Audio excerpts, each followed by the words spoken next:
প্রাকৃতিকভাবে আপনার দেশি মুরগি আপনি লালন পালন করেন, তাহলে আপনার কম খরচের মধ্যে অধিক লাভ করতে পারবেন ইনশাআল্লাহ। আসসালামু আলাইকুম ওয়া রাহমাতুল্লাহ। হাম্মাদ এগ্রোতে আপনাদের সবাইকে স্বাগতম। অনেকেই আমাদেরকে বলে থাকেন যে ভাই আমরা মুরগির খামার করতে চাই, কিন্তু দেখা যায় আমাদের অনেক খরচ পড়ে যায়, অর্থাৎ মুরগির খাবার খাওয়াইতে খাওয়াইতে আমাদের অনেক খরচ এখানে পড়ে যায়। তো কিভাবে আমরা প্রাকৃতিকভাবে অর্থাৎ কম খরচে কিভাবে আমরা আমাদের মুরগির খামারগুলো চালাইতে পারি, আমাদের মুরগির খামার আমরা করতে পারি, এবং এই কম খরচের মধ্যে অধিক লাভ কিভাবে করতে পারবো এই বিষয়ে একটু পরামর্শ দিবেন ইনশাআল্লাহ। যদি আপনি আমাদের চ্যানেলে নতুন হয়ে থাকেন তাহলে অবশ্যই আমাদের চ্যানেলটি সাবস্ক্রাইব করে আমাদের পাশেই থাকবেন ইনশাআল্লাহ। তাহলে কিভাবে আপনি কম খরচের মধ্যে আপনার দেশি মুরগি খামার শুরু করবেন? আপনারা যারা দেশি মুরগি পালন করেন তারা সবসময় অনেক সময় ফিড দিয়ে থাকেন, অনেক সময় খুদ, গম, ভুসি বা যে কোনো খাবার আপনারা বাজার থেকে কিনে দেন। আমি বলবো আপনারা এগুলো দিবেন, কিন্তু পরিমাণে কম দিবেন। কম দিয়ে আপনারা দেশি মুরগিকে আপনারা শাকসবজি বেশি খাওয়াবেন। অর্থাৎ কোন সিস্টেমে খাওয়াবেন আজকে সেই সিস্টেমটা আপনাদেরকে দেখিয়ে দেব ইনশাআল্লাহ। সর্বপ্রথম আপনারা দেশি মুরগির জন্য বিভিন্ন শাকসবজি আমাদের আশেপাশে হয়ে থাকে, যেমন হইতে পারে সজিনা পাতা, এরপরে হইতে পারে পেঁপে পাতা, যেগুলো মুরগির স্বাস্থ্যের জন্য অনেক ক্ষতিকর। আপনি যদি সজিনা পাতা এরপরে পেঁপে পাতা মুরগিকে খাওয়ান তাহলে আপনার মুরগি কখনো ঝিমাবে না, কখনো ঠান্ডা লাগবে না, কখনো চুনা পায়খানা করবে না।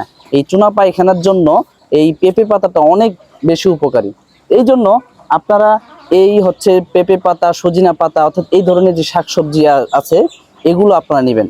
নেওয়ার পরে এগুলোকে কুচু কুচু করে কাটবেন, অর্থাৎ এমনভাবে কাটবেন যে যাতে মুরগি খাইতে পারে। আপনারা এই আপনাদের প্রাকৃতিক যেই উপাদানগুলা এগুলোর সাথে আপনারা একটু আদা, একটু রসুন এগুলো মিক্স করে দিবেন। দেওয়ার পরে এখানে অল্প করে খুদ হইতে পারে, অল্প করে গম হইতে পারে, অল্প করে ভুট্টা হইতে পারে, এগুলো আপনারা মিক্স করবেন। যদি এগুলো আপনারা মিক্স করে এগুলো আপনাদের মুরগিকে খাওয়ান তাহলে দেখবেন আপনাদের মুরগির খাওয়ানোর যে খরচটা এটা অনেক বেশি পরিমাণে কমে যাবে, এবং সবচেয়ে বড় কথা আপনার মুরগি সবসময় সুস্থ থাকবে। আপনার মুরগি রোগবালাই অনেক কম হবে ইনশাআল্লাহ। আমি আলহামদুলিল্লাহ আমার দেশি মুরগি 20টা দেশি মুরগি রয়েছে, পালন করতেছি।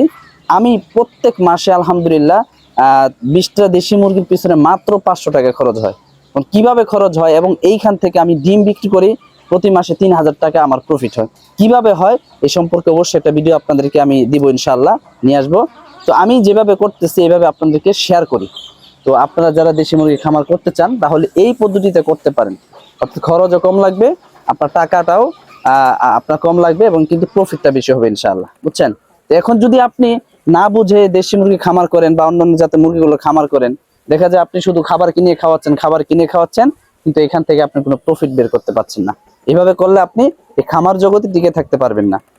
এই জন্য অবশ্যই আপনার মুরগিকে সুস্থ রাখতে, কম খরচে মুরগি পালন করতে অবশ্যই আপনার দেশি মুরগি হোক, সোনালী মুরগি হোক, টাইগার মুরগি হোক, আপনারা অবশ্যই এই পদ্ধতিগুলো আপনারা অবলম্বন করতে পারেন ইনশাআল্লাহ। আর কিভাবে আপনি প্রাকৃতিকভাবে মুরগিগুলোকে সুস্থ রাখবেন এই সম্পর্কে আমাদের চ্যানেলে ভিডিও রয়েছে, অবশ্যই আপনারা দেখে আসতে পারেন। ভিডিওটি ভালো লাগলে লাইক দিবেন, আপনার মূল্যবান মতামত কমেন্টে জানাবেন, এবং এই ধরনের ভিডিও পেতে অবশ্যই আমাদের হাম্মাদ এগ্রো চ্যানেলটি সাবস্ক্রাইব করে আমাদের পাশে থাকবেন ইনশাআল্লাহ।